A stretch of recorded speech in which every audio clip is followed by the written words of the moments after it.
ನಿಮ್ಮ ಬಿಸ್ನೆಸ್ ಯಾವುದೇ ಇರಲಿ ಅದನ್ನ ಪ್ರಚಾರ ಮಾಡಲು ಸುಮನ್ ಟಿವಿಯಿಂದ ಮಾತ್ರ ಸಾಧ್ಯ. ಕೂಡಲೇ ಕರೆ ಮಾಡಿ. ನಮಸ್ಕಾರ, ವೆಲ್ಕಮ್ ಟು ಸುಮನ್ ಟಿವಿ. ನಾನು ನಿಮ್ಮ ಬಾಲಾಜಿ. ಇವತ್ತು ನಮ್ಮ ಜೊತೆಲೇ ಇದ್ದಾರೆ. ಹಲವಾರು ಸೇವಾ ಕಾರ್ಯಕ್ರಮ ಮಾಡಿ ಜನಪ್ರಿಯ ನಾಯಕರು ನಮ್ಮ ಜೊತೆಲಿದ್ದಾರೆ. ಅವರೇ ಜೈ ಫೌಂಡೇಶನ್ ಜಯಕುಮಾರ್ ಅನ್ನೋರು ನಮ್ಮ ಜೊತೆಲಿದ್ದಾರೆ. ಅಣ್ಣ ನಮಸ್ಕಾರ. ನಮಸ್ತೆ ಬಾಲಾಜಿ. ಅಣ್ಣ, ಪ್ರೋಗ್ರಾಮ್ಗೆ ಸ್ವಾಗತ. ಮೊದಲನೇದಾಗಿ ನೀವು ಇಷ್ಟೊಂದು ಸೇವೆಗಳು ಮಾಡ್ತಾಯಿದ್ರ, ಹಲವಾರು ಸೇವೆ ಮಾಡಿದ್ರೆ ನಾನು ನೋಡಿದ್ದೆ ಕಣ್ಣಾರೆ. ಮೇನ್ ರೀಸನ್ ಯಾರು ನಿಮ್ಗೆ ಈ ಥರ ಸೇವೆ ಮಾಡಬೇಕಂತ ಐಡಿಯಲೈಸ್ ಯಾರು? ನನಗೆ ಈ ಒಂದು ಸಮಾಜ ಸೇವೆಗೆ ಮಾಡಬೇಕಾಗುವಂತ ಹೇಳಿ ಸ್ಫೂರ್ತಿಯನ್ನು ತುಂಬಿರುವಂಥದ್ದು ನಮ್ಮ ತಂದೆ ತಾಯಿಗಳು. ಯಾಕಂದರೆ ನಾನು ಕೂಡ ಒಂದು ಬಡ ಕುಟುಂಬದಲ್ಲಿ ಜನಿಸಿ ಒಂದು ಬಾಲ್ಯದಿಂದ ಕಷ್ಟವನ್ನು ಅನುಭವಿಸ್ಕೊಂಡು ಬಂದು ಈಗ ನಮ್ಮ ಒಂದು ವಯಸ್ಸಿನ ಅಂದರೆ ಏಳಿಗೆ ಆದ ನಂತರ ಸಮಾಜಕ್ಕೆ ನಮ್ಮದೇ ಆದ ಒಂದು ಕೊಡುಗೆ ಕೊಡಬೇಕು. ಸಮಾಜದಲ್ಲಿ ಯಾರು ನೊಂದವರಿದ್ದಾರೆ ಅವ್ರ ಜೊತೆ ನಾವು ಬೆನ್ನೆಲುಬಾಗಿ ನಿಂತ್ಕೊಳ್ಳೋಂಥ ಕಾರ್ಯ ಮಾಡಬೇಕು ಅಂತ ಹೇಳಿ ಈ ಕಳೆದ ಒಂದು 18 ವರ್ಷಗಳಿಂದ ಸುಮಾರು 2008ನೇ ಇಸ್ವಿಯಿಂದ ನಿರಂತರವಾಗಿ ನಮ್ಮ ಕೈಲಾದ ಮಟ್ಟಿಗೆ ಸಮಾಜ ಸೇವೆಯನ್ನು ನಡೆಸ್ಕೊಂಡು ಬಂದಿದ್ದೀನಿ. ಪ್ರತ್ಯೇಕವಾಗಿ ನಮ್ಮ ಚಿಕ್ಕಬಳ್ಳಾಪುರ ಜಿಲ್ಲೆ ಭಾಗದಲ್ಲೇ ಭಾಳಷ್ಟು ಸಮಾಜ ಸೇವಾ ಕಾರ್ಯಗಳನ್ನ ಆ ದೇವರ ಆಶೀರ್ವಾದದಿಂದ ಮತ್ತು ಗುರು ಹಿರಿಯರು ಜೊತೆಗೆ ನಮ್ಮ ತಂದೆ ತಾಯಿಗಳ ಆಶೀರ್ವಾದದಿಂದ ನಡೆಸ್ಕೊಂಡು ಬಂದಿದ್ದೀನಿ. ಮತ್ತು ನೀವು ಇಷ್ಟೊಂದು ಸೇವೆ ಮಾಡಿ ಎಲ್ಲ ಆಚೆನೆ ತೋರಿಸ್ಕೊಂಡಲ್ಲ, ನೀವು ಮಾಡ್ತಾರೋದು ಗೊತ್ತಾಗಲ್ಲ. ಸ್ವಲ್ಪ ಜನ ಮಾತ್ರ ಮಾತಾಡೋದು ನಾನು ಕೇಳಿಸ್ಕೊಂಡಿದ್ನಿ, ಬಟ್ ನೀವು ಮಾಡಿರೋದು ಎಲ್ಲಿ ತೋರಿಸ್ಕೊಂಡಲ್ಲ. ಯಾಕೆ ರೀಸನ್ ಏನದಕ್ಕೆ? ಈಗಾಗಲೇ ಹಲವಾರು ಮಾಧ್ಯಮಗಳಲ್ಲಿ ನಾನು ತಿಳಿಸಿದ್ದೀನಿ, ನಾನು ಪ್ರಚಾರ ಪ್ರಿಯ ಅಲ್ಲ. ಏನಾಗಿದೆ ಅಂದರೆ ಸಮಾಜದಲ್ಲಿ ನಿಜವಾದ ಸಮಾಜ ಸೇವೆ ಅಂತ ಹೇಳಿದರೆ ಅರ್ಹ ವ್ಯಕ್ತಿಗೆ ನಾವು ಒಂದು ಸಹಾಯ ಹಸ್ತವನ್ನು ಚಾಚುವಂಥದ್ದು. ಯಾರು ಅರ್ಹ ವ್ಯಕ್ತಿಗಳಿರ್ತಾರೆ ಅವ್ರಿಗೆ ನಾವು ಸಹಾಯವನ್ನು ಚಾಚುವಂಥದ್ದು ಏನು ಕೆಲಸ ಮಾಡ್ತಾ ಇದ್ದೀವಿ ಸಮಾಜಕ್ಕೆ, ಅದು ದಾರಿದೀಪ ಆಗಬೇಕೇ ಹೊರತು ಅದನ್ನು ಪ್ರಚಾರಕ್ಕೆ ಇಟ್ಸ್ಕೊಂಡು, ಯಾಕಂದರೆ ಅದರಿಂದ ನನಗೆ ಲಾಭನೋ ಅಥವಾ ಇನ್ನೊಂದು ವೈಯಕ್ತಿಕವಾಗಿ ಮತ್ತೊಂದು ಗರಿಮೆನೋ ಇನ್ನೊಂದು ಅವಾರ್ಡು ಇನ್ನೊಂದು ಆ ಥರ ಅಲ್ಲ ನಮಗೆ. ಯಾಕಂದರೆ ಇದೊಂದು ಮನಸ್ತೃಪ್ತಿಗೋಸ್ಕರ ನಾನು ಮಾಡೋಂಥದ್ದು. ನಮ್ಮ ಒಂದು ಆತ್ಮಸಂತೃಪ್ತಿ ಆದರೆ ಸಾಕು ಒಂದು ಸಮಾಜ ಸೇವೆಯಿಂದ. ಅದನ್ನು ಪ್ರಚಾರ ಮಾಡಿಕೊಂಡು, ಯಾಕಂದರೆ ಹಲವಾರು ಕಡೆ ಕೇಳಿದ್ದಾರೆ ಈ ಪ್ರಶ್ನೆನ. ಕೆಲವರು ಇವತ್ತು ಸಮಾಜ ಸೇವೆ ನಾನು ಈಗಾಗಲೇ ತಿಳಿಸಂಗೆ ಫ್ಯಾಷನಾಗಿ ಬದಲಾಗಿದೆ. ಪ್ರತಿಯೊಬ್ಬರು ಕೂಡ ಅದನ್ನ ₹1 ಸಹಾಯ ಮಾಡಿದ್ರೆ ₹10 ಬಿಲ್ಡಪ್ ಕೊಡ್ತಾವ್ರೆ. ಇಲ್ಲ, ಆಗಿನ ಸಮಾಜ ಆಗಿದೆ ಇವಾಗ ಆಲ್ರೆಡಿ. ಈಗ ಏನಾಗಿದೆ ಅಂದರೆ ಸಮಾಜ ಸೇವೆ ಮಾಡೋರನ್ನೇ ಒಂದು ಫ್ಯಾಷನ್ ರೀತಿಯಲ್ಲಿ ನೋಡೋ ರೀತಿಯಲ್ಲಿ ಬದಲಾಗಿದೆ ಇವತ್ತು. ಯಾಕಂದರೆ ಕೆಲವರು ಏನಂದರೆ ಪ್ರಚಾರದ ಹುಚ್ಚು, ಪ್ರಚಾರ ಮಾಡಿದ್ರೆ ಸಮಾಜ ಸೇವಕರು ಅಂತ ಗುರುತಿಸಿರುತ್ತೆ. ಅದು ಸುಳ್ಳು. ಯಾಕಂದರೆ ಇವತ್ತು ನಾವು 18 ವರ್ಷದಿಂದ ಸಮಾಜ ಸೇವೆಯಲ್ಲಿ ತೊಡಗಿದ್ದೀವಿ. ಇವತ್ತೇನು ತಮ್ಮ ಸಾಮಾಜಿಕ ಜಾಲತಾಣಗಳೇನಿದ್ದಾವೆ ನಾವು ಶುರು ಮಾಡಿದಾಗ ಆ ರೀತಿಯ ಯಾವುದೇ ರೀತಿಯ ಫೇಸ್ಬುಕ್ ಆಗಲಿ ವಾಟ್ಸಪ್ ಚಾಟ್ ಗ್ರೂಪ್ಗಳಲ್ಲಿ ಯಾವುದೂ ಇರಲಿಲ್ಲ. ಆಗಿನ ಕಾಲದಲ್ಲಿ ನಾವು ಒಂದು ಸಮಾಜ ಸೇವೆ ಶುರು ಮಾಡಿದಾಗ ಒಂದು ಏನಂದರೆ ಜನಗಳಿಗೆ ಒಂದು ಒಳ್ಳೇದು ಬಯಸೋದು, ಆ ಸಮಸ್ಯೆನ ಅರ್ಥಕೊಂಡು ಅದಕ್ಕೆ ಏನು ಪರಿಹಾರ ಸಿಗಬೇಕು ಅದನ್ನು ಒದಗಿಸ್ಕೊಡೋ ಕೆಲಸ ಮಾಡ್ತಾಯಿದ್ವಿ. ಎಲ್ಲೂ ಆಡಂಬರಗಳಿರಲಿಲ್ಲ. ಆದರೆ ಈಗ ಒಂದು 2026 ಈಗ ಆಧುನಿಕ ಈಗ ದಿನ ಬದಲಾದಂಗೆ ಇವತ್ತೇನಾಗಿದೆ, ಪ್ರತಿಯೊಬ್ಬರು ಸಾಮಾಜಿಕ ಜಾಲತಾಣಗಳನ್ನ ಉಪಯೋಗಿಸೋದು ಕಲ್ತಿದ್ದಾರೆ. ಪ್ರತಿಯೊಬ್ಬರು ಈಗ ಇವತ್ತು ಎಷ್ಟು ಮಟ್ಟಿಗೆ ಅದರಿಗೆ ಒಂದು ಅಡಿಕ್ಟ್ ಆಗಿದ್ದಾರೆ ಅನ್ನೋದು ಎಲ್ಲರಿಗೂ ಗೊತ್ತಿರೋ ವಿಚಾರನೇ. ಹಾಗಾಗಿ ಸಾಮಾಜಿಕ ಜಾಲತಾಣಗಳಲ್ಲಿ ಒಂದು ಸಮಾಜ ಸೇವೆನ ಆಡಂಬರವಾಗಿ ನಡೆಸ್ಕೊಳಂತೂ ಕೆಲವರು ಇದ್ದಾರೆ. ಅವರಿಗೆ ಅವರೊಂದು ವೈಯಕ್ತಿಕ ವಿಚಾರಗಳು. ನಮ್ಮದಂತೂ ನಮ್ಮ ತಂದೆ ತಾಯಿಗಳು ಗುರು ಹಿರಿಯಗಳು ನಾನು ಏನು ತಿಳ್ಕೊಂಡಿರೋ ಜ್ಞಾನದ ವಿಚಾರದಲ್ಲಿ ನೋಡಬೇಕಾದ್ರೆ ಎಲ್ಲೂ ಕೂಡ ಸಮಾಜ ಸೇವೆ ಅನ್ನೋದು ಆಡಂಬರವಾಗಿರಬಾರ್ದು. ಅದು ನಿಜವಾದ ಅರ್ಹ ವ್ಯಕ್ತಿಗೆ ತಲುಪಬೇಕು ಅಂತ ಹೇಳಿ ನಾವು ಈವರೆಗೂ ಕೂಡ ಪ್ರಚಾರನ ಬಯಸದೆ ನಮ್ಮ ಪಾಡಿಗೆ ನಮ್ಮ ಮಿತಿಯಲ್ಲಿ ನಾವು ಸಮಾಜ ಸೇವೆನ ಮಾಡ್ಕೊಂಬರ್ತಾ ಇದ್ದೀವಿ. ಇನ್ನೊಂದೇನೆಂದರೆ, ರಾಜಕೀಯ ಬರೋ ಪ್ರತಿಯೊಬ್ಬ ಲೀಡ್ರು ಸುಮಾರು 1 ವರ್ಷ 2 ವರ್ಷ ಸರ್ವಿಸ್ ಮಾಡಿಬಿಟ್ಟು ಸೇವೆ ಮಾಡಿಬಿಟ್ಟು ಪ್ರಚಾರ ಮಾಡಿಬಿಟ್ಟು ನಾನೇ ದೊಡ್ಡ ಲೀಡ್ರು ಅಂತ ಪ್ರಚಾರ ಮಾಡೋ ಈ ಕಾಲದಲ್ಲಿ ಹಿಂಗಿದ್ರೆ ನೀವು ರಾಜಕೀಯದಲ್ಲಿ ಮುಂದೆ ಬರೋಕ್ಕಾಗುತ್ತಾನ? ಈಗ ನಾನು ನೋಡಿ ಹಲವಾರು ಮಾಧ್ಯಮಗಳು ಬಂದೆ ನಾವು ಕಳೆದ 3 ವರ್ಷಗಳಿಂದ ಏನಿಲ್ಲಿ ಜೈ ಫೌಂಡೇಶನ್ ಅನ್ನೋ ಸಂಸ್ಥೆ ಸ್ಥಾಪನೆ ಮಾಡಿದ್ವಿ. ಮೂಲ ಉದ್ದೇಶ ಆರೋಗ್ಯ ಮತ್ತು ಶಿಕ್ಷಣ ಅಂತ ಹೇಳಿದಾಗ ನಾನು ವಿಧಾನಸಭಾ ಚುನಾವಣೆಗಳು ಮುಗಿದ ನಂತರ ನಾನು ಶುರು ಮಾಡಿದ್ದೀನಿ ಇಲ್ಲಿ ಜೈ ಫೌಂಡೇಶನ್. ಈ ಎಲೆಕ್ಷನ್ ಹತ್ರ ಇಟ್ಕೊಂಡು 1 ವರ್ಷ 2 ವರ್ಷ ಇದ್ದಂಗೆ ಸಾಮಾಜಿಕ ಕಾರ್ಯಗಳನ್ನ ಮಾಡಿಕೊಂಡು ಅದರಿಂದ ನನಗೆ ಪಕ್ಷದಲ್ಲಿ ಅವಕಾಶ ಕೊಡಿ ಅಥವಾ ಪಕ್ಷದಲ್ಲಿ ನನಗೆ ಟಿಕೆಟ್ ಕೊಡಿ ಅಂತ ಯಾರದ ಮೇಲೂ ದುಂಬಾಲು ಬಿದ್ದಿಲ್ಲ. ಯಾವ ರಾಜಕೀಯ ನಾಯಕನೂ ಹೋಲಿಸುವಂಥ ಕಾರ್ಯ ನಾನು ಮಾಡಿಲ್ಲ. ಆ ಥರ ಮಾಹಿತಿ ಯಾರಾದರೂ ತಮ್ಮಲ್ಲಿ ಇದ್ದರೆ ತಾವು ನನಗೆ ತಿಳಿಸ್ಬೋದು. ನನಗೆ ಲಾಸ್ಟ್ ಟೈಮ್ ಒಬ್ಬರು ಅಂದರು, ಜಯಕುಮಾರ್ ಅವ್ರಿಗೂ ಜಿಲ್ಲಾಧ್ಯಕ್ಷನ ಸ್ಥಾನ ಕೊಡಬೇಕಿತ್ತು, ಅದಕ್ಕೆ ಅವ್ರು ಕೊಟ್ಟಿಲ್ಲ ಅಂತಲೇ ಅವರು ಪ್ರೆಸ್ ಮೀಟಲ್ಲಿ ಅವರು ರೈಸ್ ಆಗಿದ್ದಾರೆ ವಾಯ್ಸ್ ಅಂತ ಆಚೆಗಡೆ ಒಂದು ಮಾಹಿತಿ ಇದೆ. ಈಗ ಜನ ಸುಳ್ಳ? ಇಲ್ಲ ತಾವು ಆ ಪತ್ರಿಕಾಗೋಷ್ಠಿನ ಗಮನಿಸಿದ್ರೆ ಪಕ್ಷಕ್ಕಾಗಿ ದುಡ್ದಿರೋಂಥವ್ರು ಬಹಳಷ್ಟು ಹಿರಿಯರಿದ್ದಾರೆ. ಇವತ್ತು ಪಕ್ಷದಲ್ಲಿ ಈಗ ನಮ್ಮ ಪಕ್ಷ ಆಗಿರ್ಬೋದು ಅಥವಾ ವಿರೋಧ ಪಕ್ಷ ಆಗಿರ್ಬೋದು, ಯಾವುದೇ ಪಕ್ಷ ಆಗಿರ್ಬೋದು, ಇವತ್ತು ಏನು ರಾಜಕೀಯ ಪಕ್ಷಗಳಿದ್ದಾವೆ, ಪ್ರತಿಯೊಂದು ಪಕ್ಷದಲ್ಲಿ ಕೂಡ ಹಲವಾರು ಕಾರ್ಯಕರ್ತಗಳು, ಹಿರಿಯರು ಹಲವಾರು ವರ್ಷಗಳಿಂದ ದುಡ್ಕೊಂಡು ಬಂದಿರ್ತಾರೆ. ಅವರ ಅನುಭವ ನಮ್ಮೆಲ್ಲರಿಗೂ ಬೇಕು, ನಮ್ಮಂಥ ಯುವಕರಿಗೆ ಬೇಕು. ಅವರ ಒಂದು ಅನುಭವದ ಅಡಿಯಲ್ಲಿ ನಾವು ಕೆಲಸ ಮಾಡಬೇಕು ಅಂತ ಅರ್ಹತೆ ಇರುವಂಥ ಅನುಭವಸ್ಥರಿಗೆ ನಾವು ಕೊಟ್ಟಾಗ ಎಲ್ಲೋ ಒಂದು ಸಂಘಟನೆ, ಪಕ್ಷ ಸಂಘಟನೆ ಒಂದು ಚುರುಕುಗೊಳ್ತದೆ, ಪಕ್ಷ ಸಂಘಟನೆ ಬಲವರ್ಧನೆಗೊಳ್ತೈತೆ ಅಂತ ಉದ್ದೇಶದಿಂದ ಆ ಒಂದು ಪತ್ರಿಕಾಗೋಷ್ಠಿಯಲ್ಲಿ ನಾನು ವಿಚಾರ ತಿಳಿಸಿದ್ ಬಿಟ್ರೆ ನಾನೆಲ್ಲೂ ಆಗಬೇಕು ಅಂತ ಹೇಳಿ ನಾನೆಲ್ಲೂ ತಿಳಿಸಿಲ್ಲ. ಆ ರೀತಿ ಆರೋಪ ಹಂಗಿದೆ, ನಾನು ಸೀನಿಯರ್ ಅಲ್ವಾ, ನನ್ಗೆ ಯಾಕೆ ಕೊಟ್ಟಿಲ್ಲ ಅನ್ನೋದು ನೀವು ಹಿಂದೆಗಡೆ ಮಾತುಕತೆ ನಡೆದಿದೆ ಅಂತ ಆಚೆಗಡೆ ಒಂದು ನಾನು ಎಲ್ಲೂ ಕೂಡ ನನಗೆ ಪಕ್ಷದಲ್ಲಿ ನನಗೆ ಜಿಲ್ಲಾಧ್ಯಕ್ಷ ಸ್ಥಾನ ಕೊಡಬೇಕು ಅಂತ ಎಲ್ಲೂ ದುಂಬಾಲು ಬಿದ್ದಿಲ್ಲ. ಅದು ಅಪ್ಪಟ ಸುಳ್ಳು. ಯಾಕಂದ್ರೆ ನಾವು ಸಾಮಾನ್ಯ ಕಾರ್ಯಕರ್ತರಾಗಿ ಕೂಡ ನಾವು ಕಾರ್ಯನಿರ್ವಹಿಸ್ಕೊಂಡು ಬಂದಿದ್ದೇವೆ ಹೊರತು ಎಲ್ಲೂ ಕೂಡ ನನಗೆ ಇಂಥದೇ ಒಂದು ಅಧಿಕಾರ ಬೇಕು, ಅಧಿಕಾರ ಕೊಟ್ಟು ನನಗೆ ಇದು ಕೊಡಿ ಅಂತ ಯಾರನ್ನೂ ಕೇಳಿಲ್ಲ. ಆ ರೀತಿ ಮಾಹಿತಿ ಯಾರನ್ನ ನಮಗೆ ಪಕ್ಷದ ಹಿರಿಯ ಮುಖಂಡರುಗಳಿದ್ರೆ ನನ್ನ ಮುಂದೆ ಎದುರುಗಡೆ ಬಂದು ಮಾತಾಡಬೇಕಾಗುತ್ತೆ. ಯಾಕಂದರೆ ಸುಮ್ಮನೆ ನಾವು ಹಿಂದಿನ ತೆರೆಮರೆಯಲ್ಲಿ ಏನೋ ನಾವು ಊಹೆಯನ್ನು ಕಲ್ಪನೆ ಮಾಡ್ಕೊಂಡು ಹೇಳುವಂಥದ್ದು ಸರಿಯಲ್ಲ ಅಂತ ನನ್ನ ಭಾವನೆ. ನೀವು ಆಲ್ರೆಡಿ ನಿಮ್ಮ ಸಂಸ್ಥೆಯಿಂದ ವಿದ್ಯಾ ವೈದ್ಯ ಅಂತ ಹೇಳಿದ್ರ. ವೈದ್ಯ ಅಂದರೆ ಈಗ ಚಿಕ್ಕಬಳ್ಳಾಪುರದಲ್ಲಿ ಹಲವಾರು ಪ್ರಾಬ್ಲಮ್ಸ್ ಇದೆ. ಹಾಸ್ಪಿಟಲ್ ರೋಗಿ ಸಂಖ್ಯೆ ಪ್ರತಿ ವರ್ಷ ಹೆಚ್ಚಾಗ್ತೈತೆ. ಸೊ ಅದಕ್ಕೆ ನಿಮ್ಗೆ ಏನು ಅನಿಸ್ತೈತೆ ಇದನ್ನು ನೋಡ್ತಾ ಇದ್ರೆ? ಈಗ ಚಿಕ್ಕಬಳ್ಳಾಪುರ ಪರಿಸ್ಥಿತಿ ಹೇಗಿದೆ ಅಂತ ನಿಮ್ಗೆ ಏನು ಅನಿಸ್ತೈತೆ? ನನಗೆ ಈಗ ಸದ್ಯದ ಚಿಕ್ಕಬಳ್ಳಾಪುರ ಪರಿಸ್ಥಿತಿ ನೋಡಿದಾಗ ಒಂದು ಕಳವಳ ಉಂಟಾಗ್ತಾ ಇದೆ. ಯಾಕಂದರೆ ಇವತ್ತು ಆರೋಗ್ಯ ವಿಚಾರ ತಾವು ತಿಳಿಸಿದ್ರಿ. ಇವತ್ತು ಸರ್ಕಾರಿ ಆಸ್ಪತ್ರೆಗಳಲ್ಲಿ MRI ಮಿಷಿನ್, ಇದು ಇವತ್ತಿಂದ ಅಲ್ಲ, ನಾನು ಭಾಳಷ್ಟು ವರ್ಷಗಳಿಂದ ಗಮನಿಸಿದ್ದೇನೆ. ಇವತ್ತು MRI ಮಿಷಿನ್ ಸೌಲಭ್ಯ ಇನ್ನೂ ಕೂಡ ಇಲ್ಲ. ಸನ್ಮಾನ್ಯ ದಿನೇಶ್ ಗುಂಡೂರಾವ್ ಅವರು ಆರೋಗ್ಯ ಸಚಿವರು ಏನಿದ್ದಾರೆ, ಈ ಕೂಡಲೇ ಗಮನ ಹರಿಸಿ. ಯಾಕಂದರೆ ಚಿಕ್ಕಬಳ್ಳಾಪುರ ಇದು ಜಿಲ್ಲಾ ಕೇಂದ್ರ, ಬಾಲಾಜಿಯವರೇ ಜಿಲ್ಲಾ ಕೇಂದ್ರ ಇದು. ಹೌದು, ಜಿಲ್ಲಾ ಕೇಂದ್ರ ಆಗಿ ಜಿಲ್ಲಾಸ್ಪತ್ರೆಯಲ್ಲಿ ಇವತ್ತು MRI ಸ್ಕ್ಯಾನಿಂಗ್ ಮಿಷಿನ್ ಇಲ್ದಿರ ಭಾಳಷ್ಟು ಬಡವರು ಇವತ್ತು ಸಿಟಿಗೆ ಹೋಗಿ, ಬೆಂಗಳೂರಿಗೆ ಹೋಗಿ ಅಥವಾ ಯಲಹಂಕಕ್ಕೆ ಹೋಗಿ ಸ್ಕ್ಯಾನಿಂಗ್ಗೋಸ್ಕರ, MRI ಸ್ಕ್ಯಾನಿಂಗ್ಗೋಸ್ಕರ ಈ ಥರ ತುರ್ತು ಸಂದರ್ಭದಲ್ಲಿ ಭಾಳಷ್ಟು ತೊಂದರೆ ಉಂಟಾಗ್ತಾ ಇದೆ. ಆಮೇಲೆ ಮೇಲ್ದರ್ಜೆಗೆ ಏರಿಸಬೇಕು ನಮ್ಮ ಒಂದು ಜಿಲ್ಲಾ ಕೇಂದ್ರ ಆಸ್ಪತ್ರೆ. ಯಾಕಂದರೆ ಇವತ್ತು ಹತ್ತಿರದಲ್ಲಿ ಈಗ ಒಂದು ಸಮಾಜದಲ್ಲಿ ತಮ್ಮದೇ ಆದ ಛಾಪು ಮೂಡಿಸಿ ಒಂದು ಒಳ್ಳೆಯ ಕೆಲಸಗಳು ಮಾಡ್ಕೊಂಡು ಸತ್ಯಸಾಯಿ ಏನು ಮುದ್ದೇನಹಳ್ಳಿಯಲ್ಲಿದೆ ಹಾಸ್ಪಿಟಲ್, ಇದರಿಂದ ಆಸ್ಪತ್ರೆಯಿಂದ ಭಾಳಷ್ಟು ಬಡವರಿಗೆ ಅನುಕೂಲ ಆಗ್ತಾ ಇದೆ. ಅದೇ ರೀತಿ ಸರ್ಕಾರದ ಕೂಡ ಒಂದು ಸೌಲಭ್ಯ ದೊರಕೋ ರೀತಿಯಲ್ಲಿ ನಮ್ಮ ಜನಗಳಿಗೆ ಅವಕಾಶನ ಕಲ್ಪಿಸ್ಕೊಡ್ಬೇಕು. ಈಗ ಸರ್ಕಾರಿ ಆಸ್ಪತ್ರೆಗಳಲ್ಲಿ ಏನೀಗ ಹಲವು ಬಾರಿ ನಾನು ಕೇಳಿದ್ದೇನೆ ಭ್ರಷ್ಟಾಚಾರ ಹಾಗೆ ಹೀಗೆ ಅಂತೇಳಿ. ಅದೆಲ್ಲ ನಿರ್ಮೂಲನೆ ಮಾಡಬೇಕಾದ್ರೆ ಒಂದು ಕಟ್ಟುನಿಟ್ಟಿನ ಪದ್ಧತಿಯನ್ನು ಜಾರಿಗೆ ತರಬೇಕಾಗುತ್ತೆ. ಅಲ್ಲಿ ಏನಿಲ್ಲ, ಈಗ ಬೆಡ್ಗಳನ್ನ ಸಂಖ್ಯೆ ಹೆಚ್ಚಿಸೋದು, ಅದ್ರ ಜೊತೆಗೆ ಇವತ್ತು MRI ಸ್ಕ್ಯಾನಿಂಗ್ ಮಿಷಿನ್ನು, ಈ ಒಂದು ಮೂಲ ಏನು ಸೌಕರ್ಯಗಳು ಬೇಕಾಗಿದೆ, ಒಂದು ಸಲಕರಣೆಗಳು ಬೇಕಾಗಿದೆ, ಅದನ್ನು ಆರೋಗ್ಯ ಸಚಿವರು ಈ ಕೂಡಲೇ ಗಮನ ಹರಿಸಬೇಕು. ಜಿಲ್ಲಾ ಉಸ್ತುವಾರಿ ಸಚಿವರು ಕೂಡ ಈ ಬಗ್ಗೆ ಗಮನ ಹರಿಸಬೇಕಾಗತ್ತೆ.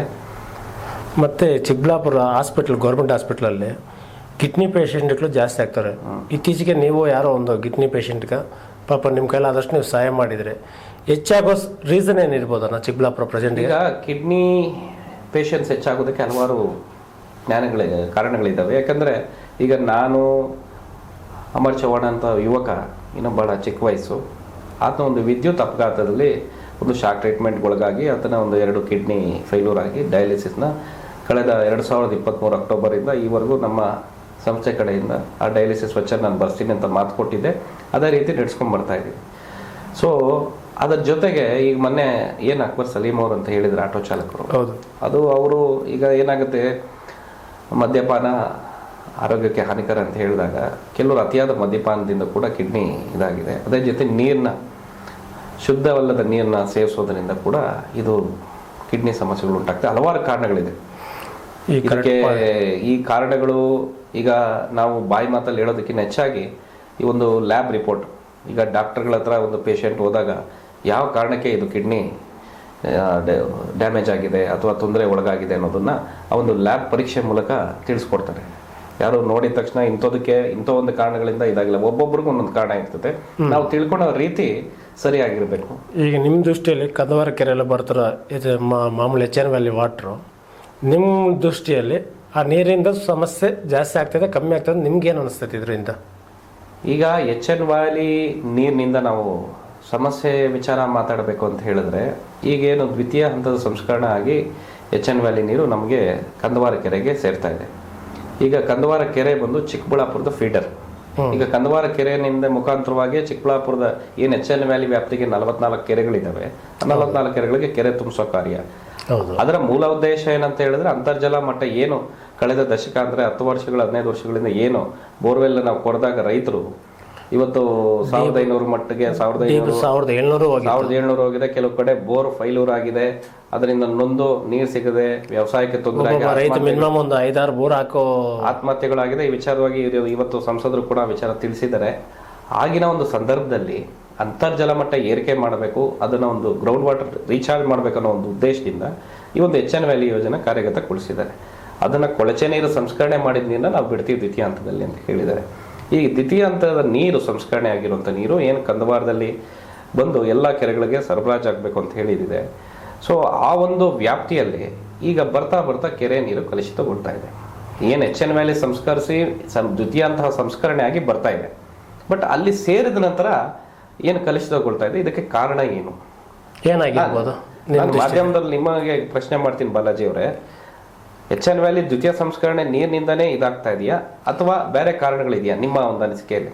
ನಮ್ಗೆ ಗೊತ್ತಿರೋ ಮಟ್ಟಕ್ಕೆ ನನಗೆ ಈ ನಡುವೆ ನಾನು ತಿಳ್ಕೊಂಡಿರೋ ಮಾಹಿತಿ ಪ್ರಕಾರ ಡ್ರೈನೇಜ್ ವಾಟರ್ ಸಹ ಕೆರೆಗೆ ಬಿಡ್ತಾರೆ ಅನ್ನೋದು ನಾನು ಮಾಹಿತಿ ತಿಳ್ಕೊಂಡಿದ್ನಿ. ಅದು ಸಂಪೂರ್ಣವಾಗಿ ನಾನು ತೋರಿಸ್ಬೇಕಂತ ನಾನು ಕಾಯ್ತಾ ಇದ್ನಿ. ಈಗ ನಾವು ಅದನ್ನೇ ಈಗ ಮಾಧ್ಯಮದವರು ತಾವೆಲ್ಲರೂ ಕೂಡ ಹಲವಾರು ಮಾಧ್ಯಮ ಮಿತ್ರರು ಏನಿದ್ದಾರೆ ಚಿಕ್ಕಬಳ್ಳಾಪುರದಲ್ಲಿ ಜವಾಬ್ದಾರಿಯುತ ಮಾಧ್ಯಮ ಮಿತ್ರರು ಪ್ರತಿಯೊಂದು ಸಮಸ್ಯೆಗೆ ಬಾಲಾಜಿ ಅವರೇ ಕಾರಣಗಳನ್ನ ಹುಡುಕ್ಬೇಕಾಗುತ್ತೆ.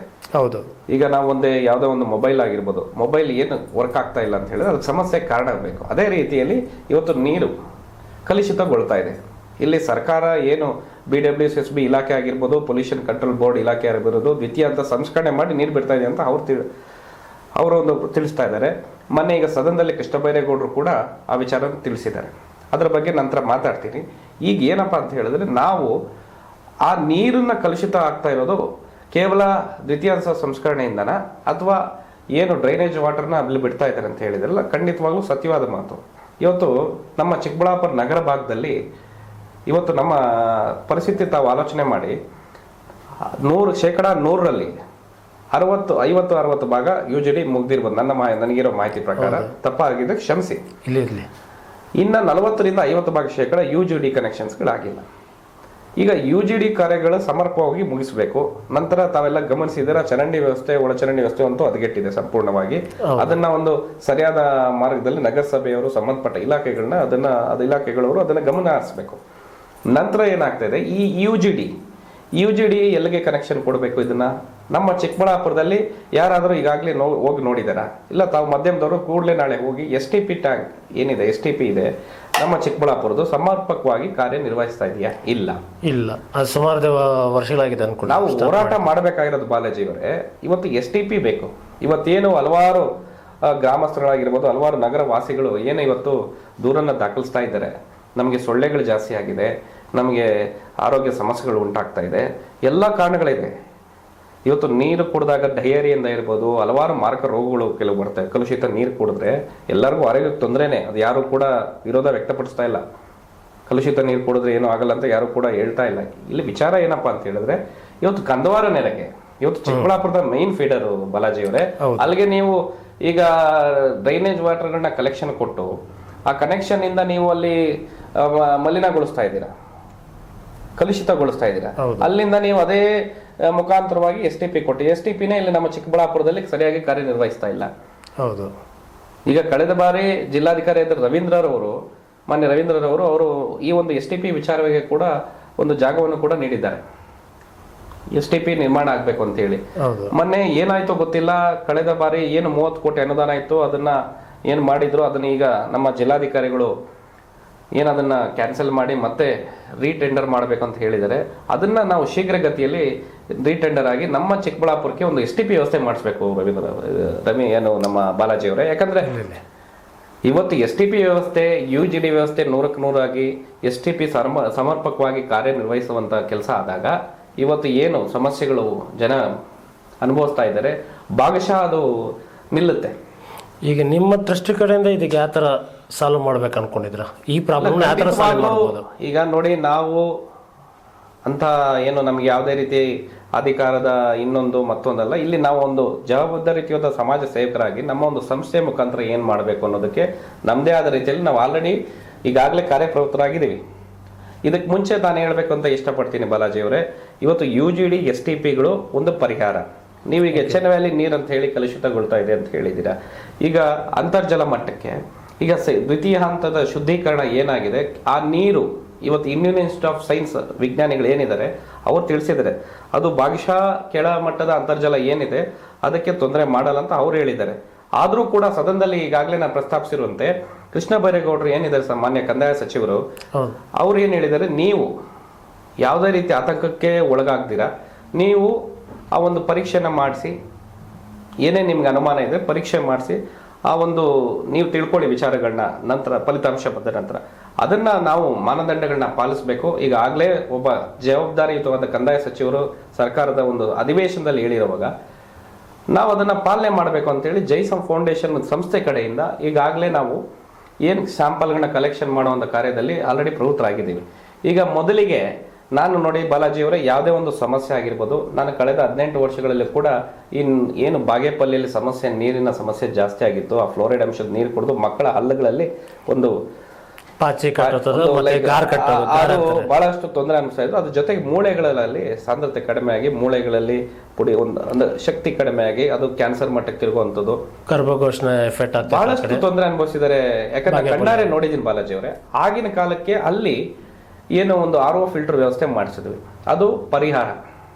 ಅಲ್ಲಿ ಯಾವುದೇ ರೀತಿಯಾದ ಚಿಕ್ಕದಾಗಿ, ಯಾಕಂದ್ರೆ ಆ ಮಟ್ಟಿಗೆ ನಮ್ಮ ಮಟ್ಟಿಗೆ ಆಗ ನಮಗೆ ಹೊಸದಾಗಿ ನಾವು ಯುವಕರಿದ್ವಿ, ಆಗ ಹೊಸದಾಗಿ ನಾವು ಶುರು ಮಾಡಿದ್ವಿ. ಆ ಒಂದು RO ಫಿಲ್ಟರ್ ವಾಟರ್ನ ನಾವು ಅಲ್ಲಿ ಅಳವಡಿಸಿದ್ವಿ. ಅದರಿಂದ ಕುಡಿಯೋ ನೀರು ವ್ಯವಸ್ಥೆ ಆಯಿತು ಆ ಒಂದು ಗ್ರಾಮದ ಮಟ್ಟಿಗೆ. ತಾಲೂಕಿನ ಮಟ್ಟಿಗೆ ನಾನು ಹೇಳ್ತಾ ಇಲ್ಲ, ಯಾಕಂದ್ರೆ ಇಷ್ಟು ಆಧುನಿಕತೆ ಆಗಿನ್ನ ಇರಲಿಲ್ಲ. ಈ ರೀತಿ ಸಾಮಾಜಿಕ ಜಾಲತಾಣಗಳಿಗಾಗಲೇ ಹೇಳ್ದಂಗೆ ಆಗಿನ ಪರಿಸ್ಥಿತಿಗೆ ನಮ್ಮ ಕೈಲಾದಷ್ಟು ನಾವು ಮಾಡಿದ್ವಿ. ನಂತರ ಈಗ ಏನಾಗಿದೆ, ಇವತ್ತು ಎಚ್.ಎನ್. ವ್ಯಾಲಿ ನೀರು, ಈ ಎಚ್.ಎನ್. ವ್ಯಾಲಿ ನೀರಿನ ಸಂಸ್ಕರಣೆ ವಿಚಾರವಾಗಿ ಎಲ್ಲರೂ ಈಗ 3ನೇ ಹಂತದ ಸಂಸ್ಕರಣೆ ಬೇಕು ಅಂತ ಹೇಳ್ತಾ ಇದ್ದಾರೆ. 3ನೇ ಹಂತದ ಸಂಸ್ಕರಣೆ ಆದಾಗ ಇದರಿಂದ ಆಗೋ ಫಲಿತಾಂಶ ಏನು ಅನ್ನೋದು ನಾವು ಕೂಡ ಗಮನ ಹರಿಸಬೇಕಾಗುತ್ತೆ. ಬಾಲಾಜಿ ಅವರೇ, ತಾವು ಈಗಾಗಲೇ ಒಳ್ಳೆ ವಿಚಾರಗಳನ್ನ ಕೇಳಿದ್ರಿ. ಯಾಕಂದ್ರೆ ನಮಗೆ ಈ ವಿಚಾರ ಅನ್ನೋದು ಸವಿಸ್ತಾರವಾಗಿ ಮಾತಾಡಬೇಕು ಅಂತ ನಾನು ಕೇರಳದ 2 ದಿನಗಳ ಹಿಂದೆ ನಾನು ಕೂಡ ಮಾಧ್ಯಮ ಮಿತ್ರರೊಂದಿಗೆ ತಿಳಿಸಿದ್ದೆ. ಏನಪ್ಪಾ ಅಂತ ಹೇಳಿದ್ರೆ, ಈ ವಿಚಾರ 3ನೇ ಹಂತದ ಶುದ್ಧೀಕರಣ ಮಾಡಿದಾಗ ಅದರಲ್ಲಿ 2 ವಿಧ ಇದೆ. ಒಂದು ಡಿಸ್ಫಿಲ್ಟ್ರೇಷನ್ ಮೆಥಡ್ ಒಂದಾದ್ರೆ, ಎರಡನೇ ಬಂದು RO ಮೆಥಡ್. ಈಗ ಡಿಸ್ಫಿಲ್ಟ್ರೇಷನ್ ಮೆಥಡ್ ಕಾಸ್ಟ್ ಎಫೆಕ್ಟಿವ್ ಆಗಿದೆ. RO ಮೆಥಡ್ ಅಂದ್ರೆ ಏನು? RO ಮೆಥಡ್ ಅಂದ್ರೆ ನಾವೇನು ಕುಡಿಯಕ್ಕೆ ಬಳಸ್ತೀವಿ, ಕೊಳಚೆ ನೀರಂತ ನಾವೇ ಅದನ್ನ ಒಪ್ಕೊಂಡಿದೀವಿ.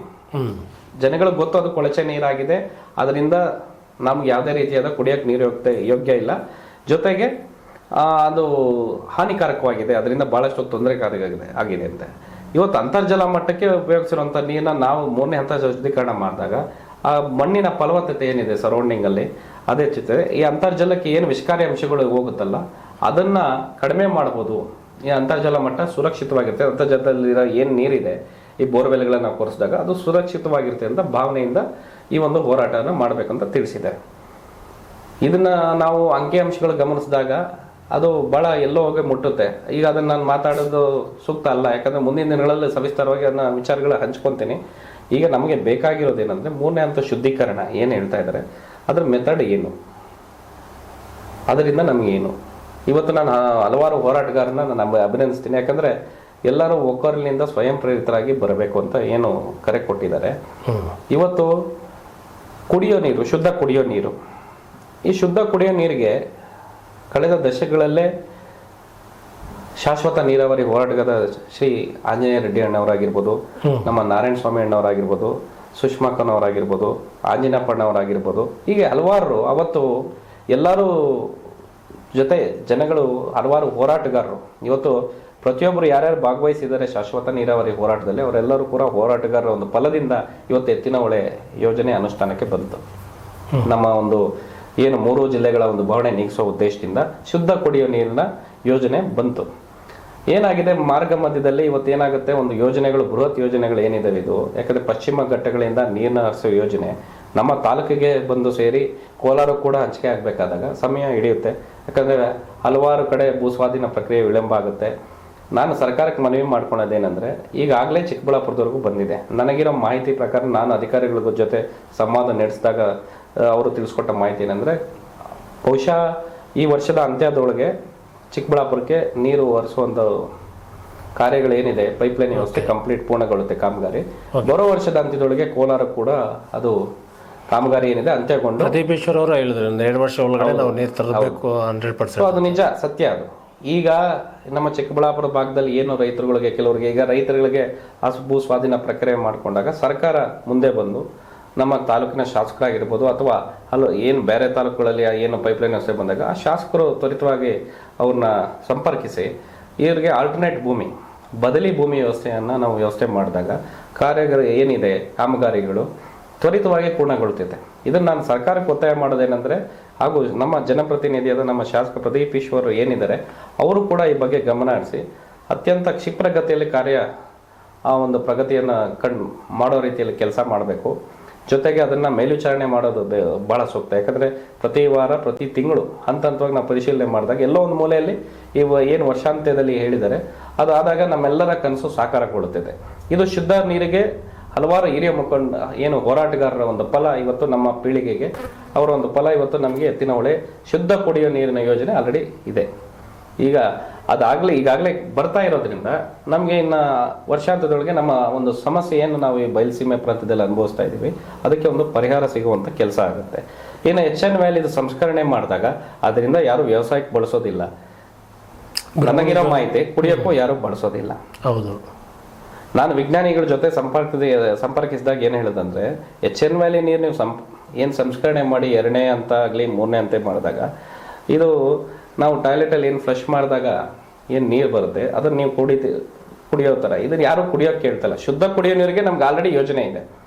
ಇನ್ನೂ ಆಲ್ಟರ್ನೇಟ್ ಯೋಜನೆಗಳು ಪರಿಹಾರಗಳು ನಾನು ಆಗಲೇ ತಿಳಿಸ್ದಂಗೆ ಈ ಪರಿಷ್ಕಾರಗಳಂತ ಹೇಳ್ತಾರಲ್ಲ, ಈಗ ಕೃಷ್ಣಾ ಮೇಲ್ದಂಡೆ ಯೋಜನೆ ಹಲವಾರು ಕಡೆ ಇದಾಗಿದೆ. ಅದೇ ರೀತಿ ನಮಗೆ ಭದ್ರಾ ಮೇಲ್ದಂಡೆ ಯೋಜನೆ ಕೂಡ ಅನುಕೂಲ ಆಗೋ ರೀತಿಯಲ್ಲಿದೆ.